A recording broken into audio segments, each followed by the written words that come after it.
ದೇವರ ಮಕ್ಕಳು ಗ್ರಹಿಸಿಕೊಳ್ಳಬೇಕಾದಂತ ಅರ್ಥ ಮಾಡಿಕೊಳ್ಬೇಕಾದ ಕಾರ್ಯ ಮತ್ತಾಯನ ಬರೆಸುವ ವಾರ್ತೆ 18ನೇ ಅಧ್ಯಾಯ 35ನೇ ವಚನ.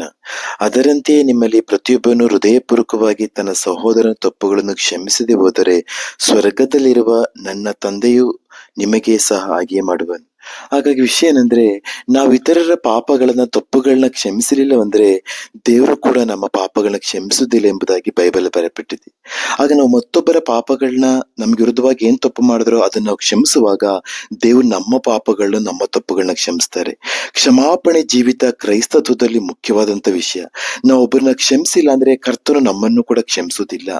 ಯೇಸುವಿನ ಜೀವಿತದಲ್ಲಿ ನೋಡ್ಬೇಕಾದ್ರೆ ತಾನು ಹಿಡುಕೊಟ್ಟಂತ ಯೂದನನ್ನ ಏನ್ ಹೇಳ್ತಾರೆ? ಸ್ನೇಹಿತ ಅಂತ ಹೇಳ್ತಾರೆ. ಬೈಬಲ್ ಈ ರೀತಿ ಬರೆಯಲ್ಪಟ್ಟಿದೆ.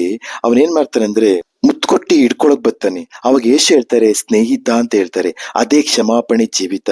ನಮಗೂ ಅದೇ ತರ ಇರ್ಬೇಕು.